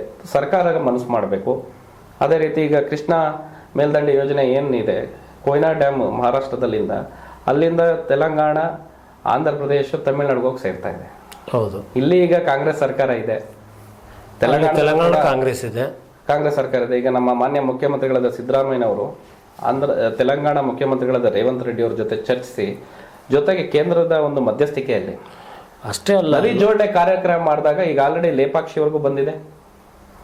ನಮ್ಮ ಕರ್ನೂಲ್ ಡಿಸ್ಟಿಕ್ ಆದ ನಂತರ ನೆಕ್ಸ್ಟ್ ಬರುವಂಥದ್ದು ಹೊಂದಿಕೊಂಡಂಗೆ ಅಂತ ಇರೋದು ನಮ್ಮ ಚಿಕ್ಕಬಳ್ಳಾಪುರ ಜಿಲ್ಲೆ. ಇದು ಗಡಿ ಜಿಲ್ಲೆ, ಅದೆಲ್ಲರಿಗೂ ತಿಳಿದಿದೆ. ಸೊ ಸರ್ಕಾರ ಮನಸ್ಸು ಮಾಡಿದಾಗ ಅಸಾಧ್ಯ ಅನ್ನೋದು ಯಾವುದೂ ಇಲ್ಲ. ಈಗ 3ನೇ ಹಂತ ಪರಿಷ್ಕರಣೆ ಮಾಡಿದಾಗ ಏನು ಅಂತರ್ಜಲ ಮಟ್ಟ ಕಲುಷಿತ ಆಗಿರೋದು ತಡೆಯುತ್ತೆ 3ನೇ ಹಂತ ಪರಿಷ್ಕರಣೆ ಮಾಡಿದಾಗ. ಅದ್ರ ಜೊತೆಗೆ ಶುದ್ಧ ಕುಡಿಯೋ ನೀರಿಗೆ ಎತ್ತಿನಹೊಳೆನ ಕ್ಷಿಪ್ರಗತಿಯಲ್ಲಿ ತಗೊಂಬನ್ನಿ ಚಿಕ್ಕಬಳ್ಳಾಪುರಕ್ಕೆ. ಈಗ ಸರ್ಕಾರ ಮನಸ್ಸು ಮಾಡಿದ್ರೆ ಮೊನ್ನೆ ರೀಸೆಂಟಾಗಿ ಪವನ್ ಕಲ್ಯಾಣ್ ಚಿಂತಾಮಣಿ ಬಂದಾಗ ಇಲ್ಲಿ ನೀರಾವರಿ ಹೋರಾಟಗಾರ ಎಲ್ಲರೂ ಹೋಗ್ಬಿಟ್ಟು ಕೃಷ್ಣಾ ನದಿ ನೀರು ಬೇಕು ಅಂತ ಕೇಳಿದ್ರು. ಹೌದು, ಅವ್ರ ಅನುಕೂಲ ಮಾಡ್ತೀನಿ ಅಂತಾನೆ ಹೇಳಿದ್ರು ಪವನ್ ಕಲ್ಯಾಣ್ ಅವರು. ಬಟ್ ನಮ್ಮ ಸರ್ಕಾರ ಆಗ್ಲಿ ಇಲ್ಲಿರೋರು ಯಾರನ್ನ ಅವ್ರ ಹತ್ರ ಕಮ್ಯುನಿಕೇಶನ್ ಮಾಡ್ತಾವ್ರ ಇಲ್ವಾ ನಿಮ್ ಲೆಕ್ಕದಾಗಿದೆ ನೋಡಿ. ಈಗ ಮೊನ್ನೆ ಪ್ರದೀಪ್ ಈಶ್ವರ್ ಅವರು ಶಾಸಕರು ಒಂದು ಮನವಿ ಕೊಟ್ಟರು, ಒಂದು ನಿಯೋಗ ರಚನೆ ಮಾಡೋಣ, ಸರ್ವಪಕ್ಷ ಸಮನ್ವಯ ಸಮಿತಿ ಮಾಡೋಣ ಅಂತ ಹೇಳಿದ್ರು. ನಾನು ಈ ಕೂಡಲೇ ನಿಮ್ಮ ಮಾಧ್ಯಮದ ಮುಖಾಂತರ ನಾನು ಮನವಿ ಮಾಡ್ಕೊತೀನಿ ಮಾನ್ಯ ಶಾಸಕರಲ್ಲಿ, ಕೂಡಲೇ ಎಲ್ಲರೂ ಕೂಡ ಪಕ್ಷ ಭೇದ ಮರೆತು ತಾವೇನು ಹೇಳಿದಿರಿ ಸಂಸದರನ್ನು ಕೂಡ ಸೇರಿಸ್ಕೊಂಡು ಒಂದು ಸಮನ್ವಯ ಸಮಿತಿ ಮಾಡಿ ಒಂದು ಸಭೆ ಕರೆದು, ಈಗ ಸಮಾಜ ಸೇವಕರಲ್ಲಿ ನಾವು ಇದ್ದೀವಿ, ಹಲವಾರು ಜನ ಸಮಾಜ ಸೇವೆಯಲ್ಲಿ ತೊಡಗಿದ್ದಾರೆ ಚಿಕ್ಕಬಳ್ಳಾಪುರದಲ್ಲಿ, ತಮಗೆಲ್ಲರಿಗೂ ಗೊತ್ತಿರೋಂಗೆ ಎಲ್ಲರನ್ನೂ ಸೇರಿ ಒಂದು ಸಮಿತಿಯನ್ನು ರಚನೆ ಮಾಡಿ ಹೋರಾಟಗಾರ ಶಾಶ್ವತ ನೀರಾವರಿ ಹೋರಾಟಗಾರ ಏನಂದ್ರೆ ಅವರು ಒಂದು ಅಮೂಲ್ಯವಾದ ಸಲಹೆಗಳು ತಗೊಳ್ಳಿ. ಹೋರಾಟದ ರೂಪುರೇಷೆಗಳು ಏನು ಅನ್ನೋದಕ್ಕಿಂತ ಹೆಚ್ಚಾಗಿ ಇದರ ಪರಿಷ್ಕಾರ ಏನು ಎಲ್ಲರೂ ಸೇರಿ ಒಂದು ಸಮನ್ವಯ ಸಮಿತಿ ಮಾಡಿದಾಗ ಇದು ಮುಖ್ಯಮಂತ್ರಿಗಳಲ್ಲಿ ಮನವಿ ಕೊಡೋಣ ಅಂತ ಕೆಲಸ ಆಗಬೇಕು. ಯಾಕಂದ್ರೆ ಇಲ್ಲಿ ವಸ್ತುಸ್ಥಿತಿ ಏನಾಗಿದೆ ಇಲ್ಲಿ ಚಿಕ್ಕಬಳ್ಳಾಪುರ ನಗರವಾಸಿಗಳಿಗೆ ಗೊತ್ತು, ಇಲ್ಲಿ ಕೋಲಾರದ ಪ್ರಾಂತ್ಯಗಳಿಗೆ ಗೊತ್ತು, ದೊಡ್ಡಬಳ್ಳಾಪುರ, ಚಿಕ್ಕಬಳ್ಳಾಪುರ ಹಾಗೂ ಕೋಲಾರ ಏನು ಶಿಡ್ಲಘಟ್ಟ ಈ ಭಾಗಗಳದವ್ರಿಗೆ ಈ ಸಮಸ್ಯೆಗಳ ಬಗ್ಗೆ ಅರಿವಿದೆ. ಇದನ್ನು ನಾವು ಈ ರೀತಿ ಒಂದು ಸಮನ್ವಯ ಸಮಿತಿಯಲ್ಲಿ ಸಭೆಯ ಮೂಲಕ ಚರ್ಚೆ ಮಾಡಿ ನಿರ್ಧಾರ ತಗೊಂಡು ಮನವಿನ ಒಂದು ಕೊಡುವಂಥ ಕೆಲಸ ಆದಾಗ ಮುಖ್ಯಮಂತ್ರಿಗಳು ಕೂಡ ಅದಕ್ಕೆ ಪೂರಕವಾಗಿ ಸ್ಪಂದಿಸುವಂಥ ಕೆಲಸ ಮಾಡ್ತಾರೆ ಅಂತ ನನ್ನ ಒಂದು ಆಶಾಭಾವನೆ ಇದೆ. ಪ್ರದೀಪ್ ಈಶ್ವರರು ತಡ ಮಾಡದೆ, ಈಗಾಗಲೇ ಇದು ಹೋರಾಟದ ಕಿಚ್ಚು ಕಾವೇರಿದೆ ಆಲ್ರೆಡಿ, ಇನ್ನ ತಡೆ ಮಾಡಿ ನಾವು ಕಾದು ನೋಡುವಂಥ ಇದು ಸೂಕ್ತ ಅಲ್ಲ. ಈ ಕೂಡಲೇ ತಾವು ಶಾಸಕರಲ್ಲಿ ತಾವು ಕೂಡ ಮಾಧ್ಯಮ ಮಿತ್ರರು ತಿಳಿಸಿ ನಮ್ಮ ಒಂದು ಮನವಿನ ಈ ಮೂಲಕ ತಮ್ಮಲ್ಲಿ ಕೇಳ್ಕೊಡೋದೇನೆಂದರೆ ಕ್ಷಿಪ್ರಗತಿಯಲ್ಲಿ ಎಲ್ಲ ರೀತಿಯಲ್ಲಿ ಒಂದು ಸಮನ್ವಯ ಸಮಿತಿಯನ್ನು ರಚನೆ ಮಾಡಿ ಹಾಗೂ ಏನು ಎತ್ತಿನಹೊಳೆ ಯೋಜನೆ ಇದೆ ನಮ್ಮ ಜನಗಳಿಗೆ ತಿಳಿಸ್ಕೊಡುವಂಥ ಕೆಲಸ ಮಾಡಿ.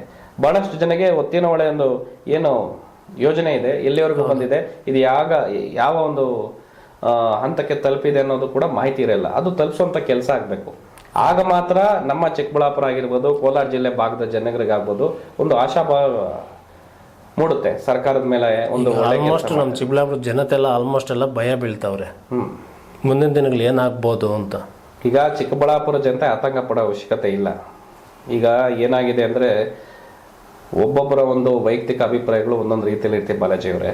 ನಾವು ಸಮಾಜ ಸೇವೆಯಲ್ಲಿ ತೊಡ್ಕೊಂಡಿರೋವಂಥವ್ರು, ಸಮಾಜಕ್ಕೆ ನಮ್ಮ ಕೈಲಾದ ಮಟ್ಟಿಗೆ ಒಳ್ಳೆ ಕೆಲಸ ಮಾಡಬೇಕು. ನಾವು ತಪ್ಪು ಸಂದೇಶಗಳನ್ನ ಕೊಡಬಾರ್ದು. ಯಾಕಂದ್ರೆ ನಮ್ಮಲ್ಲಿ ಮಾಹಿತಿ ಇಲ್ವಾ, ಮಾಹಿತಿನ ತಿಳ್ಕೊಬೇಕು. ಮಾಹಿತಿ ಕೊರತೆಯಿಂದ ಮಾತಾಡೋದು ಸೂಕ್ತ ಅಲ್ಲ ಅನ್ನೋದು ನನ್ನ ಭಾವನೆ. ಅದೇ ರೀತಿ ಜನಗಳಿಗೆ ನಮ್ಮ ಒಂದು ಅಲ್ಪ ಮಾಹಿತಿಯಿಂದ ಜನಗಳಿಗೆ ಆತಂಕ ಸೃಷ್ಟಿ ಮಾಡುವಂಥ ಹೇಳಿಕೆಗಳನ್ನು ಕೂಡ ಯಾರು ಕೂಡ ಒಂದು ಜವಾಬ್ದಾರಿಯುತ ಸಮಾಜ ಸೇವಕರು ಯಾರು ನೀಡಬಾರ್ದು. ಈಗ ಏನಾಗಿದೆ, ಎತ್ತಿನ ಹೊಳೆ ಯೋಜನೆ ಇದೆ, ಯಾರು ಗೊತ್ತಿಲ್ಲ ಹೇಳಿ ಎತ್ತಿನ ಹೊಳೆ ಯೋಜನೆ ಬಗ್ಗೆ ಬಾಲಾಜಿ ಅವರೇ? ಎಲ್ಲರಿಗೂ ಗೊತ್ತು. ಏನು ಅದರ ಉದ್ದೇಶ, ಮೂಲ ಉದ್ದೇಶ? ಎತ್ತಿನ ಹೊಳೆ ಚಿಕ್ಕಬಳ್ಳಾಪುರಕ್ಕೆ ನೀರು ಬರಬೇಕು, ಶಾಶ್ವತವಾಗಿ ನೀರು ಇರಬೇಕು ಅಂತ. ಯಾವುದೇ ಕಾರಣಕ್ಕೂ ನೀರು ಇಲ್ಲಿ ಕಮ್ಮಿ ಆಗಬಾರ್ದು ಅಂತ. ಈಗ HN ವ್ಯಾಲಿ ವಾಟ್ರು, ಅದ್ರ ಮೇಲೆ ನೀವು ಏನು ಅಧ್ಯಯನ ಮಾಡಿದ್ರಣ್ಣ ಇದುವರೆಗೂ? ಈಗ HN ವ್ಯಾಲಿ ಉದ್ದೇಶ ಏನು ಈಗಾಗಲೇ ನಾನು ತಿಳಿಸಿದ್ದೀನಿ. ಅದೇ ರೀತಿ ಈಗ ನಮ್ಮ ಕಂದಾಯ ಸಚಿವರು ಏನು ಎಲ್ಲರ ಮನವಿ ಮೇರೆಗೆ ಏನು ವಿಸ್ತಾರವಾಗಿ ತಿಳಿಸಿದರು, ಏನಾದರೂ ಆ ರೀತಿ ಅನುಮಾನಗಳಿದ್ದರೆ ತಾವು ನೀರಿನ ಪರೀಕ್ಷೆಗೆ ಒಳಪಡಿಸ್ಬೋದು ಅಂತ. ಅದೇ ರೀತಿ ನಾನು ಈಗಾಗಲೇ ತಿಳಿಸಿರೋ ರೀತಿಯಲ್ಲಿ ಇಂಡಿಯನ್ ಇನ್ಸ್ಟಿಟ್ಯೂಟ್ ಆಫ್ ಸೈನ್ಸ್ ಏನು ಅನುಮೋದಿಸಿರುವಂಥ ಸಂಸ್ಥೆಯಾದ ESHRDC ಮುಖಾಂತರವಾಗಿ ಈಗ ಚಿಕ್ಕಬಳ್ಳಾಪುರದ ಫೀಡರ್ ಏನು ಮೈನ್ DC ಪಾಯಿಂಟ್ ಏನಿದೆ ಮುದ್ದೇನಹಳ್ಳಿಯಲ್ಲಿ, ಅಲ್ಲಿ ಕೂಡ ಒಂದು ನೀರಿನ ಒಂದು ಮಾದರಿನ ಸಂಗ್ರಹಿಸೋದು. ಅದರ ಜೊತೆಗೆ ಮುಷ್ಟೂರು ಕೆರೆ, ಗೋಪಾಲಕೃಷ್ಣ ಅಮಾನಿ ಕೆರೆ, ಕಂದವಾರ ಕೆರೆ. ಅದೇ ರೀತಿ ನನಗೆ ಒಂದು ಕುತೂಹಲ ಇತ್ತು, ಕೇವಲ ನಗರಸಭಾ ವ್ಯಾಪ್ತಿಗೆ ಅಂಟಿಕೊಂಡಿರುವಂತಹ ಈ 3 ಕೆರೆಗಳಲ್ಲಿ ಮಾತ್ರ ನೀರು ಕಲುಷಿತ ಆಗಿದೆಯಾ, ಅಥವಾ HN ವ್ಯಾಲಿ ದ್ವಿತೀಯ ಸಂಸ್ಕರಣೆಯಿಂದ ನೀರು ಬೇರೆ ಕಡೆ ಏನು ಹರಿದು ಹೋಗಿದೆ ಅಲ್ಲಿ ಕೂಡ ಒಂದ್ಸಲಿ ಗುಣಮಟ್ಟ ಪರೀಕ್ಷೆ ಮಾಡಿ. ಯಾಕಂದರೆ ನಮ್ಮ ಮನಸ್ಸಲ್ಲಿ ಏನೋ ಒಂದು ಊಹೆಗಳಲ್ಲಿ ನಾವೇ ತೀರ್ಮಾನ ಮಾಡ್ಕೊಳ್ಳೋ ಬದಲು ನೀರಿನ ಮಾದರಿಯಿಂದ ನಾವು ಪರೀಕ್ಷೆಗೆ ಕಳಿಸಿ ಅದರ ಒಂದು ಫಲಿತಾಂಶ ಹೊರಬಂದಾಗ ಮಾತ್ರ ನಮಗೆ ಸತ್ಯಾಸತ್ಯತೆ ತಿಳಿದಿದೆ. ಒಂದು ವೇಳೆ ಈ ನಗರ ವ್ಯಾಪ್ತಿ ಪ್ರದೇಶಗಳಲ್ಲಿ ಏನು ನಗರಸಭಾ ವ್ಯಾಪ್ತಿಗೆ ಅಂಟಿಕೊಂಡಿರುವಂತಹ ಈ 3 ಕೆರೆಗಳೇನಿದ್ದಾವೆ, ಇಲ್ಲಿ ಏನು ಸೀವೇಜ್ ಏನಾಗ್ತದೆ, ಈಗ ಡ್ರೈನೇಜ್ ವಾಟರ್ ಆಗಿರ್ಬೋದು ಅಥವಾ UGDಯಿಂದ ಡೈರೆಕ್ಟ್ ಕನೆಕ್ಷನ್ ಕೊಡಿರೋಂಥವಾಗಿರ್ಬೋದು, ಇದರಿಂದ ಏನು ಕಲುಷಿತ ಆಗಿದೆಯಾ, ಏನು ಅಂಶಗಳು ಪತ್ತೆ ಆಗಿದೆ, ಇದಕ್ಕೆ ಪರಿಹಾರಗಳೇನು ಕಂಡುಕೊಬೋದು ಅಂತ ಲ್ಯಾಬ್ ರಿಪೋರ್ಟ್ ಏನಿದೆ ಫಲಿತಾಂಶ ಬಂದ ನಂತರ ಮತ್ತೊಂದು ಬಾರಿ ಪತ್ರಿಕಾಗೋಷ್ಠಿ ಕರೆದು ಈಗ ನಮ್ಮ ಚಿಕ್ಕಬಳ್ಳಾಪುರ ನಗರವಾಸಿಗಳಿಗೆ ತಿಳಿಸೋದು ನನ್ನ ಒಂದು ಜವಾಬ್ದಾರಿಯುತ ನಾಗರಿಕನಾಗಿ, ಒಂದು ಸಮಾಜ ಸೇವಕನಾಗಿ ನನ್ನ ಕರ್ತವ್ಯ. ಅದೇ ರೀತಿ ಇಲ್ಲಿ ನಮ್ಮ ಬೋರ್ವೆಲ್ಗಳಲ್ಲಿ ಏನಾದರೂ ಆ ರೀತಿ ಏನು ಅಂಶಗಳು ಕಂಡು ಬಂದಾಗ ಅಲ್ಲಿ ನಗರಸಭೆ ವ್ಯಾಪ್ತಿಯವರು ಆ ಬೋರ್ವೆಲ್ಲಿಂದ ಏನು ಸರಬರಾಜು ಮಾಡ್ತಾರೆ ಅದಕ್ಕೊಂದು ಫಿಲ್ಟ್ರೇಷನ್ ವ್ಯವಸ್ಥೆ ಮಾಡಬೇಕು. ಅದು ಒಂದು ಪರಿಹಾರ, ಸೂಕ್ತ ಪರಿಹಾರ ಅದು. ಅಥವಾ ಅಲ್ಲಿ ಆಗ್ಲಿಲ್ವಾ, ಆ ಬೋರ್ವೆಲ್ಗಳು ಕೂಡಲೇ ಸ್ಥಗಿತಗೊಳಿಸಿ, ಏನು ಇವತ್ತು ಮಾನದಂಡ ಇದೆ ಬಾಲಾಜಿಯವರೇ, 30 ಸುಮಾರು 20ರಿಂದ 30 ಅಥವಾ 40 ಮೀಟರ್ ಅಂತರದಲ್ಲಿ ನಾವು ಬೋರ್ವೆಲ್ ಕೊರಿಬೇಕು. ಈಗ ಏನಾಗಿದೆ ತಮಗೆ ಗೊತ್ತಿರೋಂಗೆ, ಇವತ್ತು ನಗರಸಭಾ ವ್ಯಾಪ್ತಿಗಳಲ್ಲಿ ಇವತ್ತು ಕೆರೆಗಳ ಪಕ್ಕದಲ್ಲಿ ನಾನು ಗಮನಿಸಿದಂಗೆ ಹಲವಾರು ಬಡಾವಣೆಗಳು, ಜನವಸತಿ ಲೇಔಟ್ಗಳು ನಿರ್ಮಾಣ ಆಗಿದೆ. ಹೌದು, ಇವತ್ತು ಎಲ್ಲ ಕಾರಣಗಳಿದ್ದಾವೆ.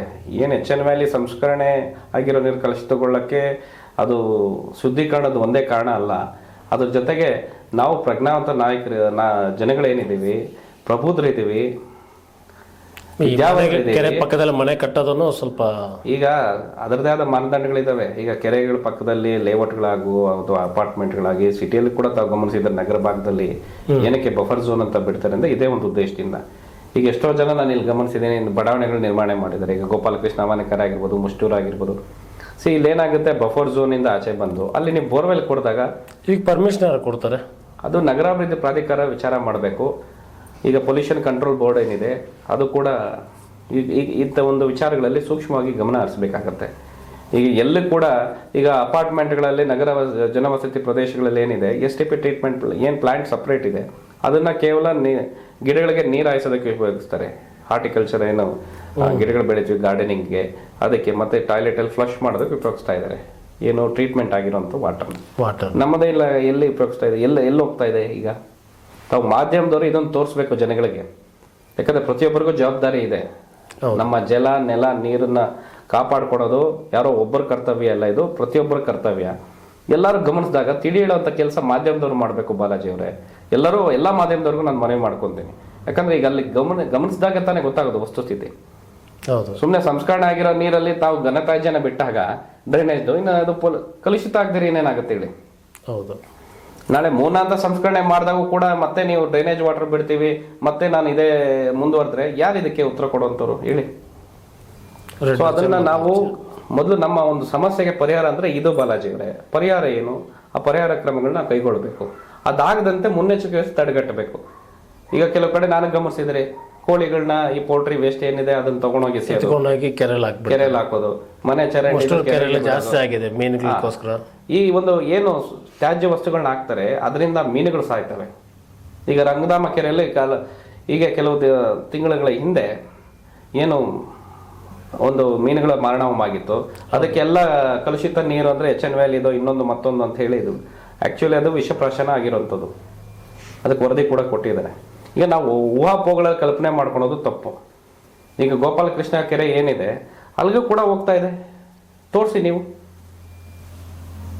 ಇಲ್ಲ ತಾವು ಮಾಧ್ಯಮದವರು ಪ್ರೂವ್ ಮಾಡಿ, UGD ವಾಟರ್ ಅಲ್ಲಿ ಹೋಗ್ತಾ ಇಲ್ಲ ಅಂತ ಪ್ರೂವ್ ಮಾಡಿ. ಇವತ್ತು UGD ಏನು ತುಂಬಿದಾಗ ಓವರ್ಫ್ಲೋ ಆದಾಗ ಅದನ್ನ ತಗೊಂಡೋಗಿ ಏನು ನಗರಸಭೆ ವ್ಯಾಪ್ತಿಯಿಂದ ಎಲ್ಲಿ ಬಿಡ್ತಾ ಇದ್ದಾರೆ? ಬಾಲಾಜಿ ಅವರೇ, ಚಿಕ್ಕಬಳ್ಳಾಪುರದಲ್ಲಿ ಚರಂಡಿಗಳು ಬಿಡ್ತಾರೆ. ನಾನು ನಗರ ನಿವಾಸಿಗಳು ಇದ್ರ ಬಗ್ಗೆ ಹೋರಾಟ ಮಾಡಿ, ನಗರಸಭೆ ಮುಂದೆ ಹೋರಾಟ ಮಾಡಿ. ಯಾಕಂದ್ರೆ ನಮ್ದು ಹಕ್ಕಿದೆ. ಇವತ್ತು ತೆರಿಗೆ ಕಟ್ತೀವಲ್ಲ, ತೆರಿಗೆ ನಮ್ದು ತೆರಿಗೆ ಎಷ್ಟಿದೆ ಗೊತ್ತಾ ನಿಮ್ಗೆ ಬಾಲಾಜಿ ಅವರೇ? ಕಂದಾಯ ಕಟ್ತಾ ಇದ್ದೇವೆ, ತೆರಿಗೆ ಕಲೆಕ್ಷನ್ ಆಗುತ್ತೆ. ಅದಕ್ಕೆ STP ಟ್ಯಾಂಕ್ ಏನ್ ಅನುದಾನ ಬಿಡುಗಡೆ ಆಗಿದ್ದು ಶಾಸಕರು ಮಧ್ಯಸ್ಥಿಕೆ ವಹಿಸಬೇಕಿದ್ದು. ನಮ್ಮ ಶಾಸಕರು ನಾನು ಮನವಿ ಮಾಡ್ಕೊಂತೀನಿ, ಆಲ್ರೆಡಿ ಏನು ಅನುದಾನ ಬಿಡುಗಡೆ ಆಗಿದೆ ಕೂಡಲೇ ಅದನ್ನು ಟೆಂಡರ್ ಕರೆದು ಕಾಮಗಾರಿ ಪೂರ್ಣಗೊಳಿಸಿ. ಒಂದು ಏನು UGD ಒಂದು ಸಮಸ್ಯೆ ನಗರದಲ್ಲಿ, ಜೊತೆಗೆ ಈ STP ದಾಯಿತು ಅಂದ್ರೆ ಈ ಸೊಳ್ಳೆಗಳು, ಆ ಸೊಳ್ಳೆಗಳಿಂದ ಬರುವಂಥ ಮಲೇರಿಯಾ ರೋಗಗಳು, ಮತ್ತೊಂದು ಏನು ಇದೆ ಆರೋಗ್ಯ ಸಮಸ್ಯೆಗಳು ಬಹಳಷ್ಟು ಕಂಟ್ರೋಲ್ ಬರ್ತಿದೆ. ನಂತರ ಏನು ಸಂಸ್ಕರಣೆದೇನಿದೆ ಅದು ಸರ್ಕಾರಕ್ಕೆ ಮನವಿ ಸಲ್ಲಿಸಿ ನಾವು ಮಾಡೋಣ. ಎಲ್ಲರೂ ಕೈ ಜೋಡಿಸಿದ್ರೇನೆ ಒಂದು ಕೆಲಸ ಆಗುವಂಥದ್ದು. ಯಾರೊಬ್ಬರು ಇದರಲ್ಲಿ ವ್ಯಕ್ತಿ ಪೂಜೆ ಅಥವಾ ನನ್ನೆಯಿಂದ ಹೋರಾಟ ಇಲ್ಲ. ಇವತ್ತು ಶಾಶ್ವತ ನೀರಾವರಿ ಹೋರಾಟಗಾರರು ಎಲ್ಲರೂ ಕೈ ಜೋಡಿಸಿದಕ್ಕೆ ಇವತ್ತು ಅವರ ಒಂದು ಎಲ್ಲರ ಹೋರಾಟದ ಪ್ರತಿಫಲವಾಗಿ ಇವತ್ತು ಎತ್ತಿನೋಡು ಯೋಜನೆ ಬಂದಿದೆ. ಅಲ್ಲಿ ಯಾರು ಕೂಡ ಒಂದು ವ್ಯಕ್ತಿ ಪೂಜೆ ಆಗಲಿ ಶ್ರೇಯಸ್ ಒಬ್ಬರಿಗೆ ಸಲ್ಬೇಕಂತ ಹೇಳಿಲ್ಲ. ಇವತ್ತು ಹಿರಿಯರಾದ ಆಂಜನೇಯ ಡಿಯವನ ಅದೇ ಹೇಳಿದರೆ, ಇದು ನಾನೊಬ್ಬನ ಹೋರಾಟ ಅಲ್ಲ, ಎಲ್ಲರ ಹೋರಾಟದ ಪ್ರತಿಫಲ ಅಂತ ಹೇಳಿ. ಈಗ ನಮ್ಮ ಪ್ರದೀಪೇಶ್ವರ್ ಅವರನ್ನು ಕರೆದಿದ್ದಾರೆ, ಎಲ್ಲರೂ ಸೇರೋಣ ಅಂತ. ಬಟ್ ನೀವಂದ್ರೆ ಈಗಲೇ ನಾನು ಸಹ ಸಪೋರ್ಟ್ ಮಾಡ್ತೀನಿ ಅಂತ. ನನ್ನ ಸಹಮತ ಇದೆ. ನಮ್ಮನ್ನ ಕರೀರಿ, ಸಮಿತಿ ರಚನೆ ಮಾಡಿ, ಮತ್ತೆ ಎಲ್ಲರೂ ಬರ್ತಾರಂತ. ಪರಿಸರವಾದಿಗಳು ಕರೀರಿ. ಶಾಸಕರೇ ಎಲ್ಲ ಇಲ್ಲಿ ಪಕ್ಷ ಭೇದ ನೀವೇ ಹೇಳಿದ್ರೆ, ಪಕ್ಷ ಭೇದ ಮರೆತು ಸಂಸದರು ಕೂಡ ಕರಿತೀನಿ. ಸಂಸದನ್ನು ಕರೀರಿ ನೀವು. ಸಂಸದನ್ನು ಕರೆದು ಜಿಲ್ಲಾ ಉಸ್ತುವಾರಿ ಸಚಿವರು ಎಲ್ಲಾನು ಒಂದು ಕಡೆ ನೋಡಿದಾಗ ನಮ್ಮ ತಾಲೂಕಿನ ಜವಾಬ್ದಾರಿ ಇದು, ನಮ್ಮ ಜಿಲ್ಲೆಯ ಜವಾಬ್ದಾರಿ. ಹೊಂದಿಕೊಂಡಂತೆ ಕೋಲಾರ ಇದೆ, ಮಾನ್ಯ ಸಂಸದರಾದ ಮಲ್ಲೇಶ್ ಬಾಬುರನ್ನು ಕರೀರಿ. ಇದಕ್ಕೆ ಪಕ್ಷ ರಾಜಕೀಯ ಬೇಡ, ಇದು ಪಕ್ಷಪಾತವಿಲ್ಲದೆ. ಬಟ್ ಈ ರಾಜಕೀಯ ನಾಯಕರೆಲ್ಲ ಬರ್ತಾರ ಅಂತ ನಿಮ್ಗೆ ಬರ್ಲೇಬೇಕು ಸರ್. ಇದು ನಮ್ಮೆಲ್ಲರ ಸಮಸ್ಯೆ. ನಮ್ಮ ಅವ್ರವ್ರು ಮಾಡ್ಕೊಂಡು ಹೋಗ್ತಾ ಇದ್ರೆ ಸಿಗ್ತದೆ. ಧೀರಾಜ್ ಮುನ್ರಾಜ್ ಅವರು ಇದ್ದಾರೆ, ಅವ್ರನ್ನು ಕರೀರಿ. ಅವರು ಯುವಕರಿದ್ದಾರೆ, ಅವ್ರನ್ನು ಕರೀರಿ. ಯಾಕಂದ್ರೆ ಬೆಂಗಳೂರು ಗ್ರಾಮಾಂತರ ಏನಿದೆ ಅಲ್ಲೂ ಕೂಡ ಸಮಸ್ಯೆಗಳಿದ್ದಾವೆ. ಇವತ್ತು ನಾನು ಈಗಾಗಲೇ ಹೇಳಿದ್ದೀನಿ ನೋಡಿ, ಎಲ್ಲರೂ ಸೇರಿದಾಗ ಸಾಧ್ಯವಾಗದಿರೋಂಥ ಕೆಲಸ ಯಾವುದೂ ಇಲ್ಲ. ಹೀಗಾಗಿ ಇಲ್ಲಿ ದುಡ್ಡಿನ ವಿಚಾರ ಪಕ್ಕಕ್ಕಿಟ್ರೆ ಸರ್ಕಾರ ಮನಸ್ಸು ಮಾಡಿ ಎಲ್ಲರೂ ಒಂದಾದಾಗ ಸರ್ಕಾರಕ್ಕೆ ನಾವು ವಿಚಾರನ ತಿಳಿಸುವಂಥ ರೀತಿಯಲ್ಲಿದೆ. ಈಗ ಬಂದ್ ಮಾಡಿದ್ದೀವಿ, ಬಂದ್ಗೆ ಕೊನೆ ಆಗ್ಬಾರ್ದು ಅಂತ ಈಗಾಗಲೇ ಹೇಳಿದ್ದೀನಿ. ಇವತ್ತು ಏನು ಪ್ರಜ್ಞಾವಂತ ಏನು ಪ್ರಬುದ್ಧರಿದ್ದೀರಿ, ಎಲ್ಲರೂ ಸ್ವಯಂ ಪ್ರೇರಿತರಾಗಿ ಇವತ್ತು ಸಂಘಟನೆಗಳು ಏನಿದೆ ಚಿಕ್ಕಬಳ್ಳಾಪುರ ಜಿಲ್ಲೆಯಲ್ಲಿ ಅಥವಾ ತಾಲೂಕಿನಲ್ಲಿ ಎಲ್ಲರೂ ಕೂಡ ಈಗ ಸಂಸದರು ಕರೆ ಕೊಟ್ಟಿದ್ದಾರೆ, ಪಾದಯಾತ್ರೆ ಮಾಡೋಣ ಅಂತ. ಬನ್ನಿ ಎಲ್ಲರೂ ಕೈ ಜೋಡಿಸಿ. ಅದೇ ಒಬ್ಬೊಬ್ಬರು ಇಂಡಿವಿಜುವಲ್ ಗೆ ಅವ್ರವ್ರು ಪ್ಲಾನ್ ಮಾಡ್ಕೊಂಡು ಸೀಮಿತ ಆಗ್ಬಾರ್ದು. ನಾನು ಹೇಳೋದು ಬಾಲಾಜಿ ಅವರೇ, ಇಲ್ಲಿ ಬಂದ್ಗೆ ಸೀಮಿತ ಆಗ್ಬಾರ್ದು, ಯಾವುದೋ ಒಂದು ವ್ಯಕ್ತಿ ಒಂದು ಇದಕ್ಕೆ ಸೀಮಿತ ಆಗ್ಬಾರ್ದು. ಇಲ್ಲಿ ಎಲ್ಲರೂ ಕೈ ಜೋಡಿಸ್ಬೇಕು. ಎಲ್ಲರೂ ಕೈ ಜೋಡಿಸಿ ಪಾದಯಾತ್ರೆಗೆ. ಈಗ ಸಂಸದರು ಹೇಳಿದ್ದಾರೆ, ಶಾಸಕರು ಬರಬೇಕು. ಇಲ್ಲಿ ಯಾವುದೇ ರೀತಿಯ ಒಂದು ಅನುಮಾನ ವ್ಯಕ್ತಪಡಿಸೋ ವಿಚಾರನೇ ಇಲ್ಲ ಇಲ್ಲಿ. ಯಾಕಂದ್ರೆ ಇದು ಮಾಡ್ತಾ ಇರುವಂಥದ್ದು ನಮ್ಮ ಮುಂದಿನ ಪೀಳಿಗೆಗಳಿಗೆ. ಇದರಲ್ಲಿ ನಾವು ಸಂದೇಹಗಳು ಇಟ್ಕೊಳ್ಳುವಂಥದ್ದು ಅಥವಾ ರಾಜಕೀಯ ಪ್ರತಿಷ್ಠೆಗೆ ಒಳಗಾಗುವಂಥದ್ದು ಅವಶ್ಯಕತೆ ಇಲ್ಲ. ಇಲ್ಲಿ ನಡಿಬೇಕಾಗಿದ್ದು ನಿಷ್ಪಕ್ಷಪಾತವಾದ ಒಂದು ಸರ್ವಪಕ್ಷ ಸಮನ್ವಯ ಸಮಿತಿ ಸಭೆ, ಅದು ಬೇಗ ಜರುಗಲಿ. ಈಗಾಗಲೇ ಇದು ಒಂದು ವಾರದಿಂದ ತಾವೆಲ್ಲ ಮಾಧ್ಯಮಗಳಲ್ಲಿ ನೀವು ಬಿತ್ತರಿಸ್ತಾ ಇದ್ದೀರಾ. ಯಾವಾಗ ಇದಕ್ಕೆ ಅಂತ್ಯ ಆಡುವಂಥದ್ದು ವಿಚಾರ? ಎಲ್ಲ ಕಡೆ ನಾವು ವಿಚಾರಗಳನ್ನ ಇದು ಮಾಡೋ ರೀತಿಯಲ್ಲಿ ಎಲ್ಲರೂ ಕೈ ಜೋಡಿಸ್ಬೇಕೀಗ. ಯಾಕಂದರೆ ಅವರು ಸಂಸದರು ಅವರು ಮನವಿ ಮಾಡಿದ್ದಾರೆ. ಈಗ ಇದಕ್ಕೆ ನಾನು ಕೂಡ ಪಾದಯಾತ್ರೆಗೆ ಇದು ಮಾಡ್ತೀನಿ ಅಂತ ಹೇಳಿ ಜೊತೆಗೆ ಎಲ್ಲರ ಜೊತೆಗೂಡಿ ನಾನು ಇದು ಮಾಡ್ತೀನಿ. ನೀವು ಪಾದಯಾತ್ರೆಗೆ ಸಪೋರ್ಟ್ ಮಾಡ್ತಾ ಇದ್ದೀರಾ? ಖಂಡಿತವಾಗ್ಲೂ ಇದೆ. ಈಗ ನಾನು ಹೇಳಿದ್ದೀನಿ, ಬಂದೊಂದೇ ಪರಿಷ್ಕಾರ ಅಲ್ಲ, ಹೋರಾಟದಲ್ಲಿ ಹಲವಾರು ವಿಧಗಳಿದ್ದಾವೆ. ಒಂದು ಉಪವಾಸ ಸತ್ಯಾಗ್ರಹ ಆಗಿರ್ಬೋದು, ನಮ್ಮ ಸಂಸದರು ತಿಳಿಸಿರೋ ರೀತಿಯಲ್ಲಿ, ಅಥವಾ ಡಿ ಸಿ ಕಚೇರಿಗೆ ನಾವೇನು ಮನವಿ ಸಲ್ಲಿಸಿದ್ರು, ಮನವಿ ಈಗ ನಮಗೆ ಜಿಲ್ಲಾಧಿಕಾರಿ ಇದ್ದಾರೆ. ಏನೇ ಸಮಸ್ಯೆ ಜಿಲ್ಲೆಗೆ ಸಂಬಂಧಪಟ್ಟಾದಾಗ ನಾವು ಜಿಲ್ಲಾಧಿಕಾರಿನ ಕಾಣಬೇಕಾಗುತ್ತೆ. ಹಂತ ಹಂತವಾಗಿ ಪ್ರತಿಭಟನೆ ಮಾಡೋಣ. ಯಾವುದೇ ರೀತಿ ಸಮಾಜದ ಶಾಂತಿಗೆ ಭಂಗ ತರುವಂಥ ರೀತಿಯಲ್ಲಿ, ಜನಸಾಮಾನ್ಯರಿಗೆ ತೊಂದರೆ ಆಗೋ ರೀತಿಯಲ್ಲಿ ನಾವು ಪ್ರತಿಭಟನೆಗಳ ಹೋರಾಟಗಳು ಮಾಡಿದ್ರೆ ನಮ್ಮ ಒಂದು ಸಾರ್ವಜನಿಕ ಆಸ್ತಿಪಾತಿಗಳ ನಷ್ಟಕ್ಕೆ, ನಮ್ಮ ಒಂದು ಜನಸಾಮಾನ್ಯರ ಒಂದು ಜೀವನಕ್ಕೆ ನಾವೇ ತೊಂದರೆ ಉಂಟು ಮಾಡೋ ರೀತಿಯಲ್ಲಿ ಆಗುತ್ತೆ. ಅಂಥ ಕೆಲಸ ಯಾವುದೇ ಕಾರಣಕ್ಕೂ ಆಗಬಾರ್ದು. ಹೋರಾಟ ಹೇಗಿರಬೇಕು ಅಂತ ಹೇಳಿದ್ರೆ, ನಾಳೆ ದಿನ ಸರ್ಕಾರಕ್ಕೆ ನಿಜವಾದ ಹೋರಾಟದ ಬಿಸಿ ಮುಟ್ಟಬೇಕಾದ ಯಾವುದೇ ಸರ್ಕಾರ ಇರಲಿ. ಈಗ ಬಂದ್ ಮಾಡೋ ಮುಖಾಂತರ ಸರ್ಕಾರಗಳು ಯಾವುದು ಶಾಶ್ವತ ಇಲ್ಲ ಬಾಲಾಜಿ ಅವರೇ. ಸರ್ಕಾರಗಳು ಬದಲಾಗ್ತಾ ಇರ್ತವೆ. ಯಾರೋ ಒಬ್ಬರೇ ಇದ್ದಾರೆ, ಒಬ್ಬರ ಕೈಲಿಂದ ಏನೂ ಆಗಲ್ಲ. ನಾನು ಈಗಾಗಲೇ ತಿಳಿಸಿದ್ದೀನಿ ನಿನ್ನೆ ಕೂಡ, ಒಬ್ಬರಿಂದ ಇದು ಸಾಧ್ಯ ಆಗಲ್ಲ. ಒಬ್ಬರ ಒಂದು ನಿರ್ದೇಶನದಲ್ಲಿ ಆಗಬೇಕಾಗಿರೋದಲ್ಲ. ಪ್ರತಿಯೊಬ್ಬ ಚಿಂತಕರದು ಅವ್ರದೇ ಆದ ವಿಚಾರಗಳು ಇರ್ತವೆ. ಈಗ ನಾವೆಲ್ಲರೂ ಸಭೆಗೂಡಿ ಚರ್ಚೆ ಮಾಡಿದಾಗ ತಾನೇ ಒಂದು ಪರಿಹಾರ ಸಿಗೋದು. ಇದನ್ನೇ ನಾನು 2 ದಿನಗಳಿಂದ ಕೂಡ ಮಾಧ್ಯಮಗಳ ಬಳಿ ಹೇಳಿದ್ದೆ. ಪರಿಹಾರ ಇದೆ. ಇದಕ್ಕೆ ಪರಿಹಾರ ಏನು? ಒಂದು STP ಟ್ಯಾಂಕ್, STP ಏನಿದೆ ಚಿಕ್ಕಬಳ್ಳಾಪುರಕ್ಕೆ ಅವಶ್ಯಕತೆ ಇದೆ, ತೀರಾ ಅವಶ್ಯಕತೆ ಇದೆ. ಈಗಿನ ಪರಿಸ್ಥಿತಿಯಲ್ಲಿ UGD ಕಂಪ್ಲೀಟ್ ಕಾಮಗಾರಿ ಏನು ಪೂರ್ಣಗೊಳಿಸಿ. ಇವತ್ತೇನು 50 ಭಾಗ ಮುಗಿದಿದೆ, 100% UGD ಕಾರ್ಯಕ್ರಮಗಳು ಏನಿದೆ, ಏನು ಕೆಲಸಗಳಿದೆ ಅದು ಪೂರ್ಣಗೊಳಿಸಿ.